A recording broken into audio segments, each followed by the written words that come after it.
അസ്സലാമു അലൈക്കും വറഹ്മത്തുള്ളാഹി തആല വബറകാതുഹു. ഇതിനു മുമ്പ് ഞാനൊരു വീഡിയോ ചെയ്തിട്ടുണ്ടായിരുന്നു. എൻ്റെ ചാനലിൽ തന്നെ ചെയ്തത്. ഞാനിപ്പോൾ രണ്ടാമത്തെ ഒരു വീഡിയോ ചെയ്യാൻ കാരണം നൂറെ ഹബീബ് എന്നൊരു മജ്‌ലിസിനെ കുറിച്ചുള്ളൊരു വിമർശനം കണ്ടു. അതുകൊണ്ടാണ് ഞാനൊരു വീഡിയോ ചെയ്തത്. പിന്നെ ഒരുപാട് വിമർശനങ്ങളാണ് ആ മജ്‌ലിസ് നടത്തുന്ന ആൾക്കാരെക്കുറിച്ചും അതുപോലെ തന്നെ ആറ്റക്കയറ്റങ്ങളെക്കുറിച്ചൊക്കെ സോഷ്യൽ മീഡിയയിലൊക്കെ പറയുന്നു.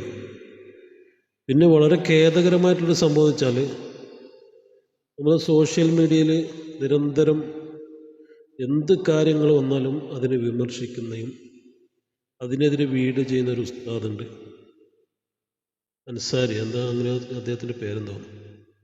അപ്പോൾ മൂപ്പർക്ക് അറിവുള്ളൊരു പണ്ഡിതനും കൂടിയാണ്. അപ്പം മൂപ്പർ ഒരു ദീൻ പ്രചരിപ്പിക്കേണ്ട ഒരു വ്യക്തിയാണ്.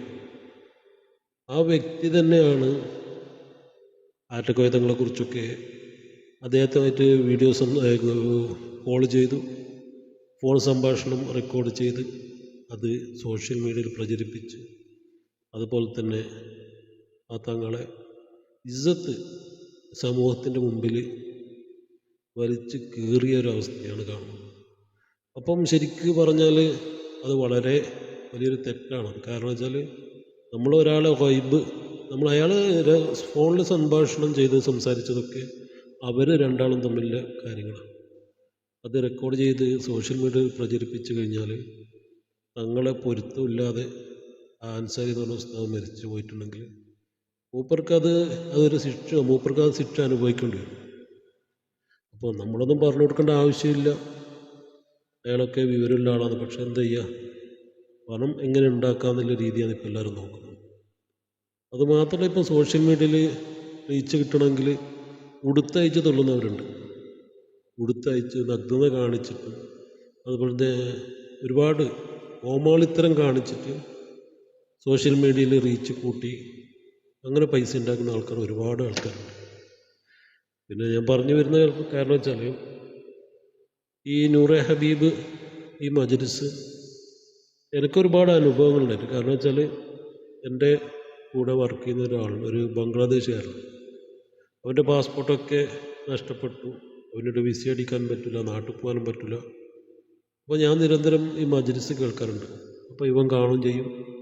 ഞാൻ പറഞ്ഞു, എനിക്ക് ഭാഷ അറിയുന്നില്ലെങ്കിലും അതിൽ ചൊല്ലുന്നതും സലാത്തായാലും സലാത്തുൽ ഫാത്തിഹയാണ് ചൊല്ലുന്നത്, അത് ചൊല്ലുക. അതുപോലത്തെ യാസീനായാലും ഫാത്തിഹ ആയാലും അത് അവൻ ചെയ്തു. അവന് സമയമില്ലാത്തതിന് അവൻ ഉമ്മാനെ കൊണ്ട് ചൊല്ലിച്ചു.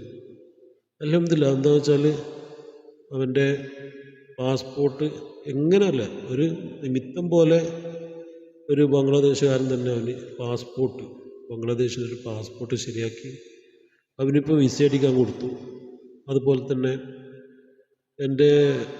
നമ്മൾ കുറേ അറബാബ്, നമ്മളിവിടെ മജീക്കാന്നാണ് പറയല്. അപ്പം നമ്മളെ മുതലാളിയുടെ ഒരളിയന് സുഖമില്ലാന്ന് വെച്ചാൽ കോമയിലായിരുന്നു. കോമയിൽ ഒരുപാട് ആഴ്ചകൾ കടന്നു. അവസാനം ഡോക്ടർമാർ കൈ വെടിഞ്ഞു, ഇത് നമുക്കൊന്നും ചെയ്യാൻ പറ്റില്ല എന്നുള്ള രീതിയിൽ. ആ സമയത്ത് ഞാൻ മുസ്തഫ തങ്ങളെ വിളിച്ചു. മുസ്തഫ തങ്ങൾ പറഞ്ഞു, 313 സലാത്തുൽ ഫാത്തിഹ ചൊല്ലുക, ദുആ ചെയ്യുക, നമ്മളും ദുആ ചെയ്യുന്നു പറഞ്ഞു. 2 ദിവസം കഴിഞ്ഞില്ല, നല്ല പോസിറ്റീവായിട്ടുള്ള റിസൾട്ടാണ് കിട്ടിയത്. അങ്ങനെ അദ്ദേഹം ഒരുവിധം രോഗം ശിഫയായിട്ട് നാട്ടിലേക്ക് പോയി. ഇപ്പം ബാക്കിയുള്ള ട്രീറ്റ്മെൻറ്റ് നാട്ടിൽ ചെയ്യുകയാണ്. പിന്നെ ഒന്നാമത്തെ ഒരു ആരോപണം വെച്ചാൽ ആറ്റക്കോയ തങ്ങളല്ല, കള്ളത്തങ്ങളാണ്.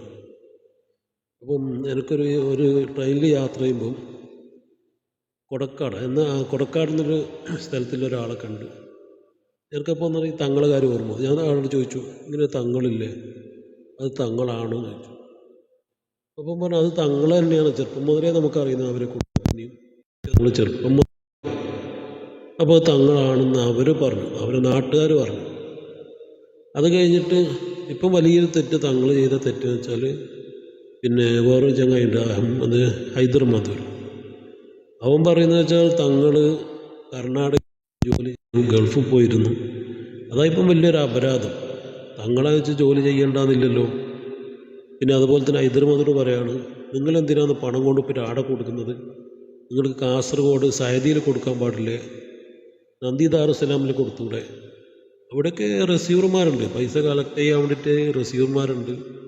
ഇവിടെ റെസീവർമാരില്ല, ഡയറക്റ്റാണ്. എല്ലാം നമ്മൾ നിയത്താക്കിയിട്ട് കൊടുക്കുകയാണ് പൈസ. അത് ആ തങ്ങൾ ആ പൈസ അടിച്ചു മാറ്റുകയല്ല. അവരെന്ത് ചെയ്യുന്നുണ്ട്? നറുക്കിട്ടിട്ട് ഉംറക്ക് കൊണ്ടുപോകുന്നുണ്ട്. നറുക്കിട്ട് ഒരാൾക്ക് വെറുതെ ഉംറക്ക് കൊണ്ടുപോകുന്നു. അതുപോലെ തന്നെ കല്യാണം ചെയ്തു കൊടുക്കുക, പിന്നെ പള്ളി ഉണ്ടാക്കി കൊടുക്കുക, പിന്നെ സ്ഥലം, പാവപ്പെട്ടവർക്ക് സ്ഥലം എടുത്തു കൊടുക്കുന്നുണ്ട്, പിന്നെ കിണർ നിർമ്മിച്ചു കൊടുക്കുന്നുണ്ട്.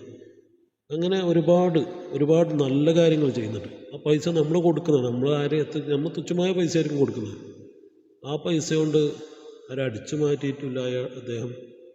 പിന്നെ അതുമാത്രമല്ല, നമ്മൾ ശ്രദ്ധിക്കേണ്ട കാര്യം, ഈ നൂറെ ഹബീബ് എന്ന് പറയുന്ന ആറ്റക്കൊയ്ത്തങ്ങൾ, അദ്ദേഹത്തിന് ആരെങ്കിലും കംപ്ലൈൻറ്റ് പറഞ്ഞിട്ട്, അല്ലെങ്കിൽ എൻ്റെ ഇത്ര പൈസ അയാൾ തോപ്പിച്ചിട്ടുണ്ട്, അല്ലെങ്കിൽ എൻ്റെ ഒരു പൈസ അയാൾ അപഹരിച്ചു, അല്ലെങ്കിൽ ഏതെങ്കിലും പെണ്ണുങ്ങൾ ഇതിൻ്റെ അടുത്തൊരു വീഡിയോ ഉണ്ടായിരുന്നു, ഒരു പെണ്ണ് കരയുന്നത്.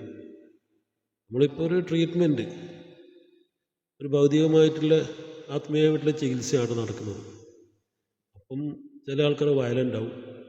അത് ഡോക്ടറെ അടുക്കായാലും ശരി, വൈദ്യരടുക്കായാലും ശരി, അത് സ്വാഭാവികമാണ്. അതിൻ്റെ ഇടയ്ക്ക് ഒരാൾ ഒരു വീഡിയോ ചെയ്ത് പെണ്ണെന്തിനാണ് കരഞ്ഞത്.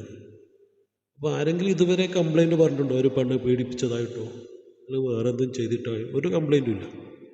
അദ്ദേഹം ഞാൻ കണ്ടെടുത്തോളം വളരെ നിഷ്കളങ്കമായിട്ടുള്ള ഒരു മനുഷ്യനാണ്.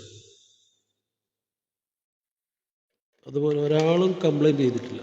പിന്നെ എന്താണ് പ്രശ്നം എന്ന് വെച്ചാൽ, അദ്ദേഹം കുറച്ച് അറിയപ്പെടുന്ന ആളാണ്. അപ്പോൾ അദ്ദേഹത്തിന് അതൊരു വീഡിയോ ഇറക്കി കഴിഞ്ഞാൽ ഒരുപാട് റീച്ച് കിട്ടും. അങ്ങനെ ഇവരെ അക്കൗണ്ടിലേക്ക് പൈസ വരും. പിന്നെ വേറെ തെറ്റെന്ന് വെച്ചാൽ, ജിഫ്രി തങ്ങളോട് പങ്കെടുത്ത പരിപാടിയിൽ അദ്ദേഹം പങ്കെടുത്തിട്ടുണ്ട്. അത് വീഡിയോ എടുത്ത് അതൊക്കെ ഒരുപാട് വീഡിയോ ഉണ്ടാക്കി. ഇല്ല, അത് ഹൈദർമദർ പറയുന്നുണ്ട്. തങ്ങളെ ഒരു പ്രസംഗം എടുത്തിട്ടാണ് പറയുന്നത് കള്ള വലിയനെ കുറിച്ച്. അത് ഇയാൾ കള്ള വലിയല്ലേ? തങ്ങൾ ഇതുവരെ പറഞ്ഞിട്ടില്ല ഞാനൊരു വലിയ ആണെന്ന് പറഞ്ഞിട്ടില്ല, അല്ലെങ്കിൽ എനിക്ക് കറാമത്തുണ്ട് എന്ന് അദ്ദേഹം പറയുന്നില്ല. സ്വലാത്തുൽ ഫാത്തിഹ അതിന് ഫളിലുണ്ട്, അതിന് നമുക്ക് ഉത്തരങ്ങളുണ്ട്. ഏത് അടഞ്ഞ വാതിലുകളും തുറക്കപ്പെടുന്ന ഒരു ഇതാണ് സ്വലാത്തുൽ ഫാത്തിഹ. അപ്പം നമ്മൾ പിന്നെ തഹജ്ജുദിൻ്റെ സമയത്തെ തുടങ്ങുന്നുണ്ട്. സുബഹി നിസ്കാരമൊക്കെ കഴിഞ്ഞ് എത്ര ആൾക്കാരാണ് ആ മജ്‌ലിസിന് വേണ്ടിയിട്ട് യൂട്യൂബിൽ കയറുന്നത് എന്ന് നമുക്ക് നോക്കിയാൽ മനസ്സിലാവും.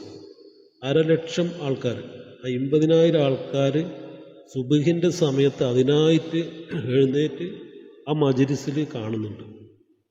അതുപോലെ തന്നെ അതൊരു വൈകുന്നേരമൊക്കെ ആകുമ്പോഴത്തേന് അത് 1,00,000 ആളിലേക്ക് എത്തുന്നുണ്ട്. അപ്പം അതിന് ആൾക്കാർക്ക് അതിൻ്റെ ഈ മജ്‌ലിസ് കാണുന്ന ആൾക്കാർക്ക് അതിൻ്റെ ഒരു ഗുണമില്ലെങ്കിൽ പിന്നെ ഇത്രയും കഷ്ടപ്പെട്ടിട്ട് ഒരു 10 സ്വലാത്ത്, സാധാരണ സ്വലാത്ത് നമുക്ക് ചൊല്ലാൻ മടിയാണ്. സ്വലാത്തുൽ ഫാത്തിഹ നമ്മൾ കുറച്ച് നീളമുള്ളതാണ്, അത് 100 എണ്ണം ചെല്ലുന്നുണ്ട് ഒരു ദിവസം. അപ്പം ഒരു ഗുണമില്ലാതെ ആരും ഈ സമയത്ത് പോയിട്ട് എഴുന്നേറ്റ് പിന്നെ വീണ്ടും ഉറങ്ങലല്ലാതെ ഇങ്ങനെ ഒരു മജ്‌ലിസിലിരിക്കാൻ നിൽക്കും. അതൊക്കെ അതിന് ഒരു ഉപകാരമുള്ളവരാണ് അതിലൊക്കെ ഇരിക്കുന്നത്. അത് വെറുതെ ഒരു സ്വലാത്ത്, റസൂലിൻ്റെ പേരിൽ ചെല്ലുന്ന സ്വലാത്ത് തടസ്സപ്പെടുത്തിയത് കൊണ്ട് എന്താ ഗുണമുള്ളത്? ഒരു ഗുണവും നമുക്ക് കിട്ടും. ദുനിയാവിലേക്കുള്ള ചെറിയ ലാഭമല്ലാതെ ആഖിറത്തിലേക്ക് വളരെ നമുക്ക് റസൂലിൻ്റെ പേരിൽ ചൊല്ലുന്ന സ്വലാത്താണ് തടസ്സപ്പെടുത്തുന്നത്. അതുപോലെ തന്നെ ഒരുപാട് വിമർശനം വരുന്നുണ്ട്. ആ വിമർശനം കൊണ്ടാണ് പലരും തങ്ങളെ മജ്‌ലിസിൽ കയറിയിട്ട് ഇപ്പം സ്വലാത്തിനും ഇതുപോലെ തന്നെ ആത്മീയ സദസ്സിനൊക്കെ പങ്കെടുക്കുന്നതും തങ്ങളോട് കൂടുതൽ അടുക്കുകയും ചെയ്യുന്നു. കാരണം വെച്ചാൽ ഒന്നാമത് ഈ വിമർശിക്കുമ്പോൾ നമ്മൾ ഏതും അത് കൂടുതൽ വളരുകയാണ് ചെയ്യുന്നത്. അത് ഇവരാരും മനസ്സിലാക്കുന്നില്ല. പിന്നെ അതുപോലെ തന്നെ ജിഫ്രി തങ്ങളുടെ കാര്യം, അപ്പോൾ ജിഫ്രി തങ്ങൾ കള്ള വലിയനെ കുറിച്ചാണ് പറഞ്ഞത്. ഈ ഹൈദർമദർ വിചാരിക്കുന്ന വലിയും തങ്ങളും അതുപോലെ ശുഹദാക്കളിൽ ഒന്നാണ്. ഇതൊക്കെ വേറെ പറയാം. തങ്ങളെന്ന് പറഞ്ഞാൽ അഹ്ലു ബൈത്തിൽപ്പെട്ടവരാണ്. അതുപോലെ തന്നെ ശുഹദാക്കൾ എന്ന് പറഞ്ഞാൽ സത്യത്തിന് വേണ്ടിയിട്ട് ഷഹീദായവരാണ് ശുഹദാക്കൾ പറയുന്നത്. വലിയ എന്ന് പറഞ്ഞാൽ അള്ളാഹിനോട് കൂടുതൽ ഇബാദത്ത് ചെയ്തിട്ട് അടുക്കുന്നവരാണ് വലിയ. അപ്പോൾ അതിൽ കള്ള ഔലിയാക്കളായിട്ട് വരുന്നവരോട് ഒരുപാട് ആൾക്കാരുണ്ട്, പച്ച ഷാളൊക്കെ പോലത്തെ. അതാണ് ജിഫ്രി തങ്ങൾ പറഞ്ഞത്. അതാണ് ഈ ഹൈദർ മധൂർ എടുത്ത് പറയുന്നത്. ഈ തങ്ങൾ കള്ളനാന്ന് ജിഫ്രി തങ്ങൾ പറഞ്ഞിട്ടുണ്ട്. ജിഫ്രി തങ്ങൾ ഒരിക്കലും തങ്ങന്മാരെ പറഞ്ഞിട്ടില്ല, കള്ള വലിയ ഔലിയാക്കളെ പറഞ്ഞിട്ടുള്ളത്. അത് ഒരുപാട് നമ്മുടെ നാട്ടിലുണ്ടല്ലോ, അതിനെക്കുറിച്ചാണ് പറഞ്ഞത്. പിന്നെ അദ്ദേഹത്തിന് വിദ്യാഭ്യാസം ഇല്ല. അത് അദ്ദേഹം തന്നെ പറയുന്നുണ്ട്, എനിക്ക് കൂടുതൽ പഠിക്കാൻ എൻ്റെ സാഹചര്യം എന്നെ അനുവദിച്ചിട്ടില്ല, ഒരുപാട് പ്രാരാബ്ദങ്ങളുണ്ട്. അപ്പം ഇതേ ഹൈദർ മധൂർ തീരെ വിദ്യാഭ്യാസം ഇല്ലാത്ത ഒരുത്തനാണ്. അത് അയാൾ തന്നെ പറയുന്ന വീഡിയോ ഞാൻ ഇൻഷാ അല്ലാഹ് അടുത്തൊരു വീഡിയോയിൽ ഞാൻ ചെയ്യുന്നുണ്ട്. അയാൾ തന്നെ പറയുന്നുണ്ട്, എനിക്ക് തീരെ വിദ്യാഭ്യാസം ഇല്ലാത്ത ഒരുത്തനാണ്. ഇപ്പം ഞാൻ സോഷ്യൽ മീഡിയ ഒക്കെ വന്നിട്ട് ഇങ്ങനെ ആൾക്കെതിരെ ഇങ്ങനെ പോസ്റ്റ് ഇടുമ്പോഴാണ് എനിക്ക് ഇങ്ങനെ ഒരുപാട് ഞാൻ അറിവൊക്കെ പഠിച്ചത്. അതുപോലെ തന്നെ ഞാൻ ബ്ലാക്ക് മെയിൽ ചെയ്തിട്ട് പൈസ വാങ്ങും. ഇതൊക്കെ ഹൈദർ മധൂരിനെ പറയുന്ന വീഡിയോ ഞാൻ അടുത്ത പ്രാവശ്യം ഇടുന്നുള്ളത്. പിന്നെ വേറൊരു യൂട്യൂബർ ചെയ്ത് ഞാൻ കണ്ടു, കുട്ടികളെ വെച്ചിട്ട് പൈസ ഉണ്ടാക്കുന്നുണ്ട്. അത് ഞാൻ ബാലാവകാശ കമ്മീഷനിൽ കംപ്ലൈൻറ്റ് കൊടുത്തു. അപ്പം അതിൻ്റെ പിന്നെ മറുപടി ഇതിന് കിട്ടിയിട്ടില്ല. അതിനെതിരെ ആക്ഷൻ എടുത്തിട്ട് കാണുന്നില്ല. വളരെ പെട്ടെന്ന് ആക്ഷൻ എടുക്കുന്നില്ലത് വേറൊരു വീഡിയോ ഞാൻ കണ്ടിട്ടുണ്ടായിരുന്നു. അപ്പോൾ ആ വീഡിയോ ഞാൻ ചോദിക്കുകയാണ്, ചൈൽഡ് ലൈനിൽ എന്തെങ്കിലും അങ്ങനെ കംപ്ലൈൻറ്റ് കൊടുക്കേണ്ട ആവശ്യമില്ല. ഇങ്ങനൊരു സംഭവം അറിഞ്ഞിട്ടുണ്ടെങ്കിൽ അവർ സ്വമേധയാ കേസെടുക്കും, തങ്ങൾക്കെതിരെ നടപടി എടുക്കണം. ഇത്രയും വിമർശനങ്ങൾ ദിവസം നമ്മൾ കാണുന്നു. എങ്കിലും തങ്ങളെ മജ്‌ലിസ് രാവിലെയും വൈകുന്നേരവും കൃത്യമായിട്ട് നടക്കുകയാണ്. എന്തുകൊണ്ട് അധികൃതർ, നിയമപാലകർ എന്തുകൊണ്ട് തങ്ങൾക്കെതിരെ ആക്ഷൻ എടുക്കാത്തത്? ആ ഒരു കാര്യം നമ്മൾ മനസ്സിലാക്കിയാൽ മതി. അതിൽ വിമർശകർ ചെയ്യുന്നത് വെച്ചാൽ യൂട്യൂബിൽ ചെയ്യുക.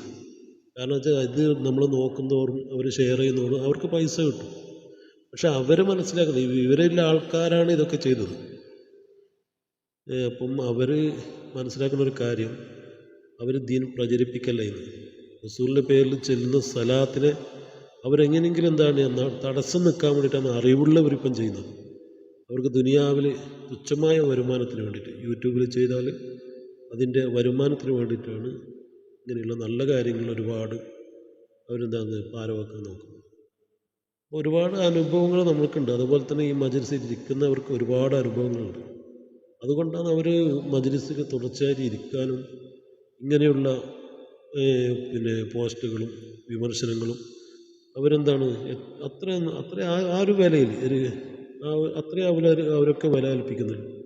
അറിയിക്കുന്നതിൽ അതൊക്കെ അവോയ്ഡ് ചെയ്യുന്നുണ്ട്. ഇപ്പം ഞാൻ ശ്രദ്ധിച്ച സമയത്ത് ഇപ്പം തങ്ങളെ മജ്‌ലിസിൽ ഇരിക്കുന്നതിൻ്റെ വ്യൂസ് കൂടിയിട്ടുള്ളത്. സാധാരണ 50,000 അല്ലേ, ഇപ്പോൾ 60,000 വരെ രാവിലെ നോക്കുമ്പോൾ കാണുന്നുണ്ട്.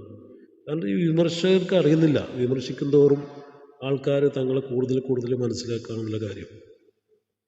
അപ്പം എനിക്ക് പറയാനുള്ള കാരണം വെച്ചാൽ ഇത് ഇന്നല്ലെങ്കിൽ നാളെ നിങ്ങൾ വിമർശിച്ചതും നിങ്ങൾ ഇല്ലാതാക്കാൻ ശ്രമിക്കുന്നതും റസൂലിൻ്റെ പേരിൽ ചെല്ലുന്ന സലാത്താണ്. അതുപോലെ തന്നെ നമ്മുടെ കുടുംബത്തിൽ ആരൊക്കെ മരിച്ചു പോയിട്ടുണ്ട് അവർക്കൊക്കെ രാവിലെ നമ്മൾ ഓതുന്ന ഫാത്തിഹയും അതുപോലെ തന്നെ യാസീനുമാണ്. പിന്നെ വിമർശിക്കുന്നവർ എന്തായാലും തങ്ങളെ കണ്ട് പൊരുത്തപ്പെടിക്കേണ്ട ഒരു കാര്യം, മരിക്കുന്നതിന് മുമ്പ് അത് പൊരുത്തപ്പെടിക്കേണ്ട ഒരു കാര്യമാണ്. കാരണം വെച്ചാൽ നല്ലൊരു കാര്യത്തിനാണ് നിങ്ങൾ തുരങ്കം മുക്കാൻ ശ്രമിക്കുന്നത്.